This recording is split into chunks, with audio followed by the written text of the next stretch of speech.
Médiasphère. Médiasphère.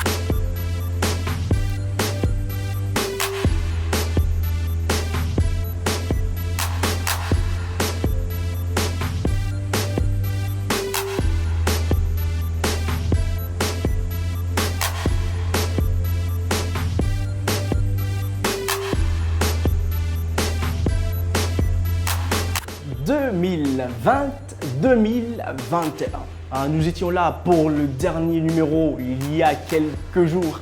Et aujourd'hui, justement, nous sommes là pour le premier numéro au compte de l'année 2021 de votre émission Médiasphère. En tout cas, on espère que vous avez passé une belle et merveilleuse année, une 2020, même si l'année, il faut le dire, a été très compliquée avec cette pandémie de coronavirus.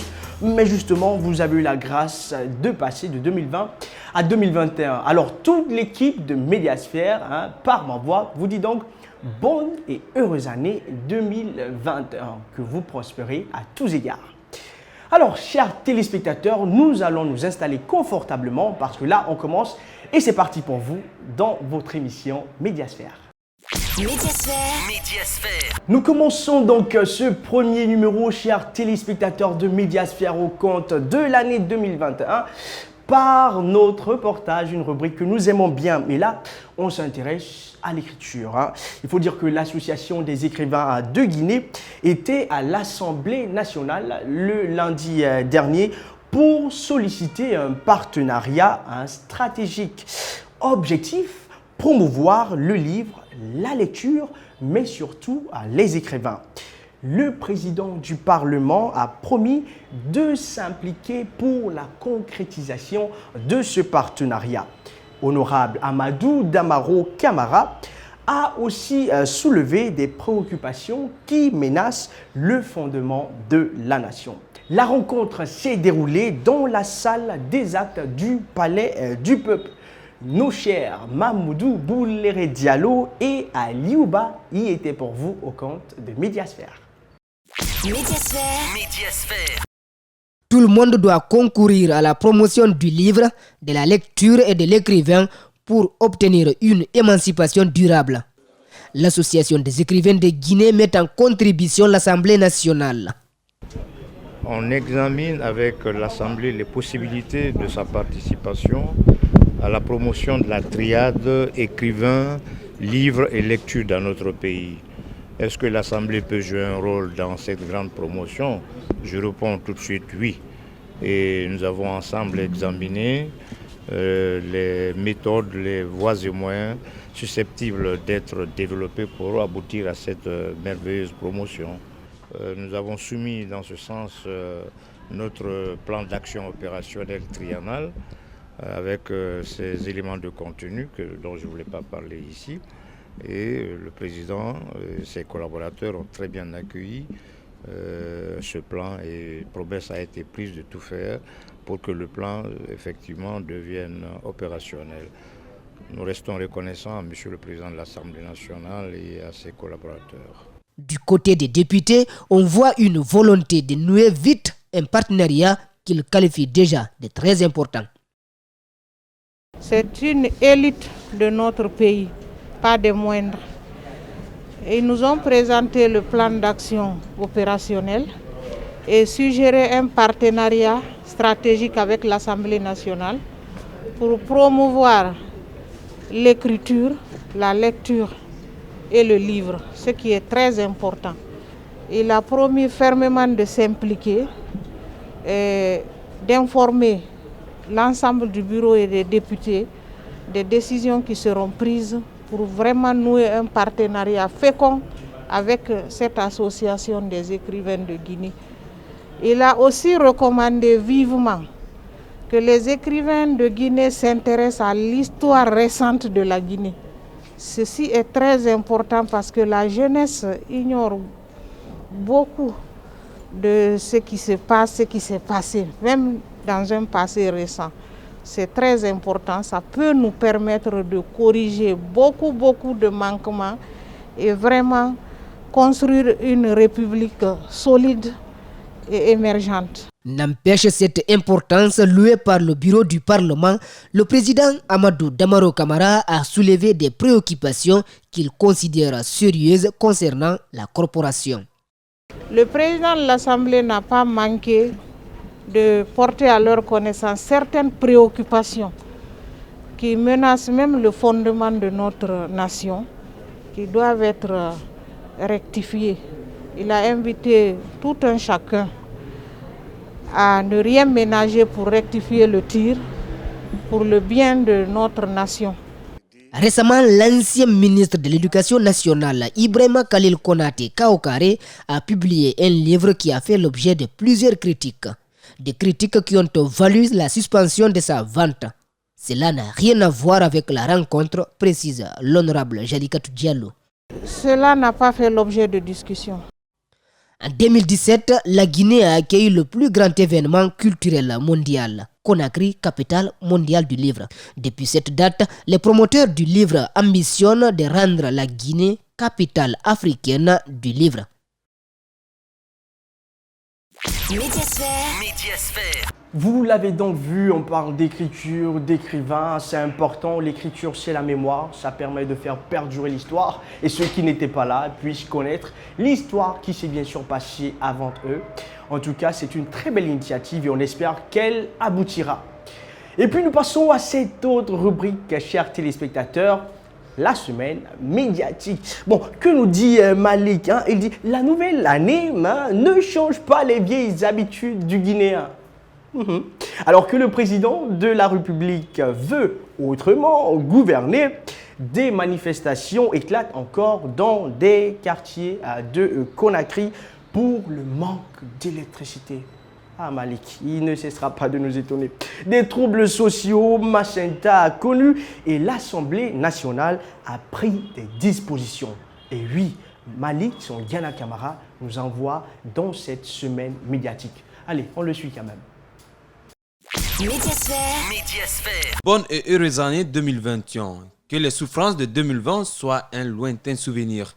Sauf que ceux ou celles qui ont été plaqués le 31 décembre, ils ne pourront pas oublier leur malheur. Désolé, la trahison fait très mal, très mal. Il fallait être dans la circulation pour voir les amoureux accueillir la nouvelle année avec joie et largesse. Bravo à la police qui a assuré la sécurité de la population comme elle le fait toujours. Pendant que les citoyens s'apprêtent à rallier les différents points de divertissement pour accueillir le nouvel an, ici au ministère de la Sécurité, l'heure est au dernier réglage. Un seul mot d'ordre, veillez à la sécurité des citoyens. À Conakry, nous avons 12 zones qui sont sous le contrôle des commissaires centraux et les unités opérationnelles sont reparties dans ces différentes zones. Nous avons dupliqué au niveau des directions régionales de police les mêmes dispositifs et qui est déconcentré jusqu'au niveau des sous-préfectures. Quelques minutes après, le ministre de la Sécurité et de la Protection civile, accompagné de ses hommes, sortent en patrouille nocturne. Ils doivent s'imprégner de l'effectivité du dispositif sécuritaire mis en place à travers le pays pour la sécurité des populations et leurs biens. Aucun carrefour n'échappe au contrôle du ministre Albert Damantan Camara. Aux agents sur le terrain, il laisse des consignes fermes, notamment le suivi du port de masque, la discipline des usagers dans la circulation. Nouvelle année, nouvelle manière de gouverner ou gouverner autrement, oui. Les vieilles habitudes de la population vont-elles aussi changer? Pas sûr. Pour des raisons de panne, plusieurs quartiers de Conakry comme Sonfonia, Sangoya, Tombolia sont retombés dans le noir. Passer les fêtes de fin d'année dans l'obscurité et débuter la nouvelle année dans cette même situation, voilà, c'est dans la rue où il y aura la solution. Ça fait à peu près 3 semaines, disons un mois, nous n'avons pas de courant, nous souffrons. On a passé presque toute la fête dans l'obscurité, dans le noir. Cette zone de Sangoya qui manque de l'électricité pour cause de transformateurs est composée de 3 secteurs. Très en colère, ils avertissent. Généralement, en Guinée, gérer les choses à l'amiable, ça ne marche pas. Il faudrait forcément passer par la violence pour que les choses aillent. Donc c'est ce que nous sommes décidés maintenant. Si le transformateur ne vient pas dans 24 heures, on va passer à autre chose. Que chacun change son comportement pour faciliter la nouvelle gouvernance prônée par le PRG Koro Alpha Condé. Sinon, ça va chauffer. Vous en avez eu certainement vent de ce qui s'est passé à Massanta entre deux communautés liées par le sang et par la tradition. La scène a fait des morts, des destructions de biens. Honorable Damaro a mobilisé à cet effet toute l'Assemblée nationale pour adopter une résolution réglementant la question des coordinations régionales.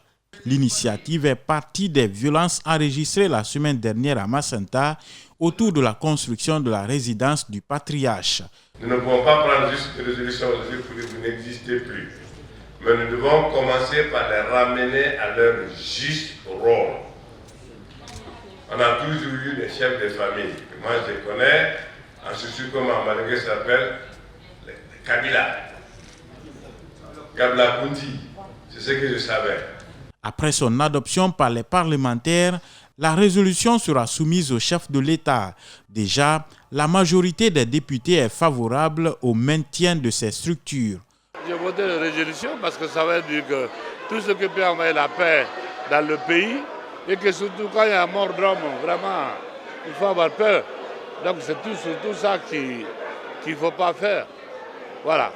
Les Kuntigi, les Sotichomo ou encore les patriarches ont toujours existé dans nos communautés. Ils ont un rôle moral et symbolique. Ils méritent respect et considération à cause de leur sagesse. Mais pourquoi aujourd'hui ils seraient à la base des problèmes sociaux? Bon nombre de citoyens pensent que c'est une question d'intérêt. Il y a 2 semaines, des violents accrochages communautaires faisant plusieurs morts et blessés ont éclaté à Masseta, au sud de la Guinée. À Conakry, ces incidents malheureux ont fait mauvais écho. Des citoyens interrogés ce mercredi ont exprimé toute leur indignation. C'est une lutte d'intérêt, en un mot. Mais les gens doivent comprendre quelque chose. Il faut défendre la communauté. Petit pour le voir. Quand j'ai entendu qu'il y a 1 ou 2, 3 morts, ça fait honte pour les autres pays là.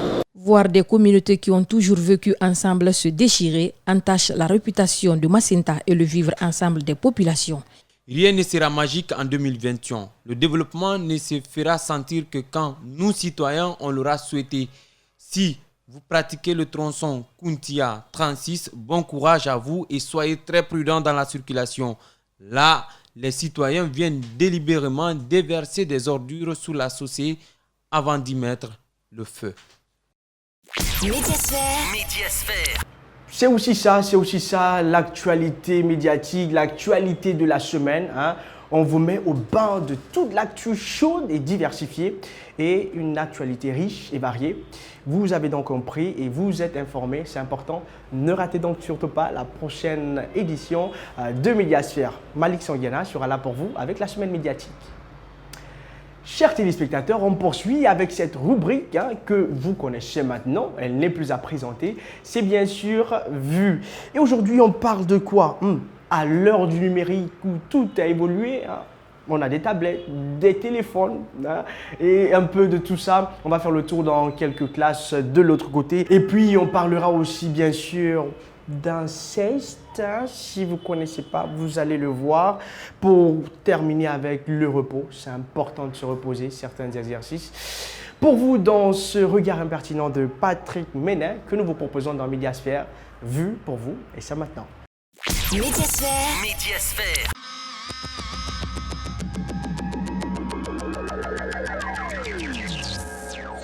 Qui a un téléphone dans la classe? Levez la main. Parfait. Qui a la télévision dans la chambre? Qui a une tablette? Dans cette classe de CM2, rares sont les enfants à ne pas avoir chez eux plusieurs écrans et même dans leur propre chambre. Coup de tonnerre dans la famille Kouchner-Duhamel. Le politologue Olivier Duhamel est accusé d'inceste sur un de ses beaux-fils. Un livre de sa belle-fille Camille Kouchner dénonce des agressions sur son frère jumeau. Le politologue très médiatique n'a pas réagi sur le fond de l'affaire, mais a démissionné de l'ensemble de ses fonctions. C'est la loi du silence, au fond. C'est que ça s'est passé dans une famille qui, pendant 30 ans, le savait, mais n'a rien dit. Et c'est quelque chose que l'on retrouve souvent, cette loi du silence, dans des affaires comme celle-là. Aucune tension, aucune mauvaise pensée. aucune mauvaise énergie ne vient troubler votre plénitude. Ce livre se retrouve aujourd'hui à la une de la presse. Le Monde titre une citation de son auteur. Pourquoi aurait-il le droit de vivre hors de cette réalité? Comme moi, elle me hante. À la une de l'Obs, une autre déclaration. Je ne pouvais plus me taire. Le gros titre, inceste, la fin d'un tabou. Celle qui parle, c'est Camille Kouchner, fille de Bernard Kouchner. Elle accuse son beau-père, Olivier Duhamel, le second mari de sa mère, Evelyne Pizier, d'avoir abusé de son frère jumeau quand il avait 13 ans. Le pourcentage de personnes qui se disent victimes d'inceste a même triplé en 10 ans. Regardez, année 2009, c'était 3% des Français. 2015, ça double, 6%. Et année 2020, l'affaire MeToo est passée par là. On atteint le seuil des 10% de victimes en France, soit une personne sur 10. Camille Kouchner s'adresse à Olivier Duhamel, l'agresseur présumé de son frère. Je vais t'expliquer à toi qui professe sur les ondes, toi qui fais don de tes analyses aux étudiants et pavane sur les plateaux télé. Je vais t'expliquer que tu aurais pu au moins t'excuser. Je vais t'expliquer à toi qui dis que nous sommes tes enfants. Quand un adolescent dit oui à celui qui l'élève, c'est de l'inceste. Il dit oui au moment de son désir naissant. Il dit oui parce qu'il a confiance en toi et en ton apprentissage à la con. Et la violence, ça consiste à décider d'en profiter. Tu comprends? Aujourd'hui, les Kouchner font bloc derrière Camille. J'admire le courage de ma fille Camille. Un lourd secret qui pesait sur nous depuis trop longtemps a été heureusement levé. En France, en moyenne, un enfant âgé de 8 à 12 ans passe 4h45 devant un écran par jour, soit 1700 heures par an, alors qu'il n'en passe que la moitié à l'école. Ces chiffres ont doublé en 10 ans. L'accélération de la campagne de vaccination soumise à une forte pression, le gouvernement a annoncé que 320 000 pompiers et aides à domicile de plus de 50 ans vont pouvoir se faire vacciner dès aujourd'hui. Pour les personnes de plus de 75 ans, il faudra attendre la fin du mois. L'Allemagne étend le confinement partiel qui était déjà en vigueur dans le pays. Les restrictions sont prolongées et renforcées jusqu'au 31 janvier. Près de 1000 personnes sont mortes en Allemagne ces dernières 24 heures. D'autres pays d'Europe reconfinent strictement, comme l'Autriche, l'Allemagne, la République tchèque, la Grèce et les Pays-Bas. D'autres ont opté pour le reconfinement partiel, comme la Belgique, le Danemark, l'Italie, l'Espagne ou encore le Portugal.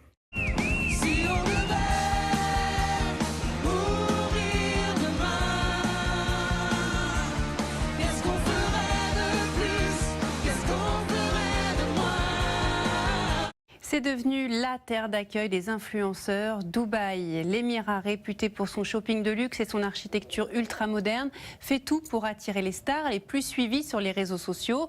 En échange de nombreux avantages, beaucoup d'influenceurs sont venus s'y installer. Et d'abord, une autre épidémie, celle de la grippe aviaire, qui continue de gagner du terrain dans le sud-ouest. 61 foyers de contamination détectés à ce jour.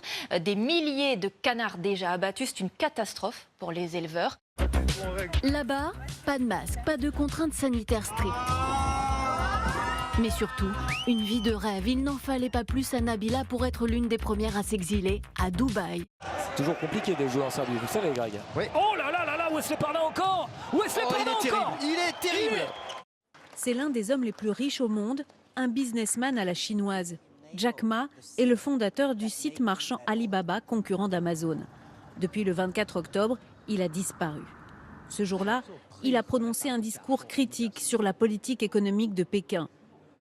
Lorsque je me regarde dans un miroir, l'impression que j'ai, c'est un peu l'impression d'un puzzle. C'est un peu ça, tu sais, le malaise. C'est la question d'arriver devant un miroir et de se demander si c'est un peu soi-même que l'on voit dans le miroir. Lorsque je dis traverser le miroir, je parle en fait du regard qu'on porte sur la différence. C'est-à-dire qu'avant de subir tout ça, j'avais ce regard un peu dédaigneux des personnes différentes, des personnes abîmées, et du handicap en général, un regard un peu condescendant. Je dis, ah, c'est terrible, c'est difficile à supporter, et de regarder ailleurs et de penser rapidement à autre chose. Traverser le miroir, c'est être l'objet qui est regardé de cette façon. Et donc, j'ai eu l'impression vraiment de passer d'une d'une personne qui observe le monde à quelqu'un qui est observé à la loupe plus particulièrement que le reste du monde. Médiasphère. Pas besoin de commentaires, hein? Une très belle rubrique que nous aimons et qui va continuer dans le temps. Voilà, c'est comme ça tous les jeudis dans votre émission Médiasphère. Allez-y vous informer, hein, parce que c'est aussi ce que nous faisons dans votre émission Médiasphère. Voilà, on termine donc par notre rubrique, une rubrique que j'aime tant parce qu'elle est diversifiée et variée. Bien sûr, avec On Zappe, vous n'avez pas eu le temps de suivre les émissions de la semaine. Et oui, on vous les propose quelques condensés. Comme ça, ça vous permet d'être bain de l'actualité de toutes ces petites émissions. Allez, on vous laisse avec cette dernière rubrique. On zappe pour vous, mais surtout, restez. Médiasphère.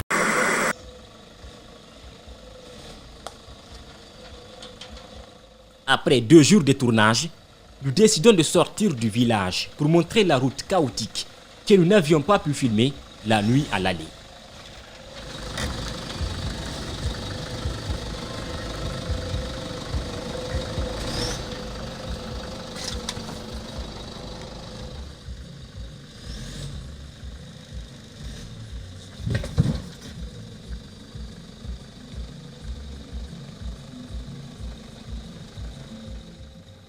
Pour nous qui venons ici pour la première fois, aucune piste ne ressemble à celle-ci. La filmée était plus que primordiale pour montrer la difficulté des habitants et des conducteurs.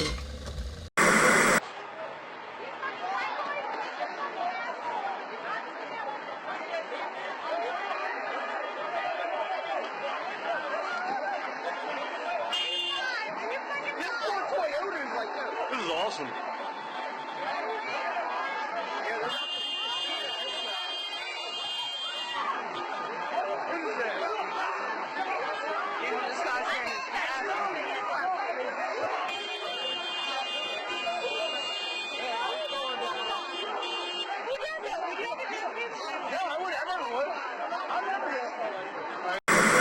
Il y a vraiment du talent. Et j'ai aussi appris que tu as fait le tour du monde, tu es allé aux États-Unis. Yes. I'm calling you then again. Tu es pressé dès que j'ai dit les États-Unis. Yes. You're going around from États-Unis, America. You take your game, say you're going for like of Guinea. Take your line down the line and say I'm looking again around say again Donald Trump again so again people in state America. Or I start shut again around. I'm blind. They say you're going around. Every day we're the second around. I'm light and they're going to profit. They're going to profit. It's going around. I'm light and they're going to for money. I'm taking away again around. I'm lot going for money. Et lorsqu'on navigue en haute mer, mieux vaut s'assurer que son navire est en parfait état et qu'il est prêt à affronter les tempêtes marines sans risquer de se briser en deux. Mais les armateurs du MSC Napoli, un porte-conteneur battant pavillon britannique, n'ont visiblement pas appris leur leçon de bon sens maritime. Le navire construit en Corée du Sud en 1991 n'était pourtant pas si âgé que ça, mais il avait fait naufrage en 2001 au sud de Singapour, subissant alors d'importants dégâts au niveau de toute sa structure interne. Le MSC Napoli sera renfloué par la suite et réparé dans un chantier de Singapour avant d'être remis à flot. Le 18 janvier 2007, soit 6 ans plus tard, le MSC Napoli se trouvait dans la Manche à 100 km au nord-ouest lorsque les membres d'équipage furent stupéfaits d'horreur en remarquant une énorme fissure dans la coque du vaisseau. Le capitaine et ses hommes seront donc élitroyés par les gardes-côtes britanniques et finiront sains et saufs sur le rivage.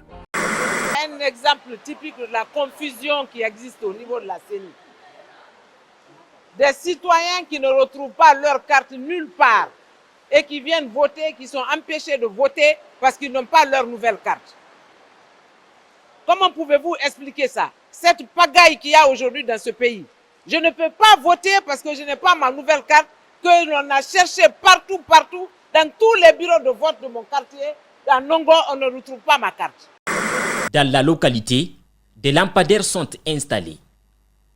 Mais la nuit tombée, les habitants utilisent des lampes torches.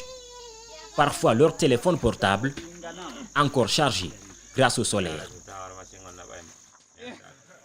Kali non torche mi di foy ka téléphone na de na fankuna minde I pano ne kapano na fan kasoga mu mini o munte sotoma ali mando so sa de ni de banque ne cuisine na ona fana kini ko toro de ne ko falande Kuram manko koma jefe na fang nang kotoro ke hang hande dia kamngara.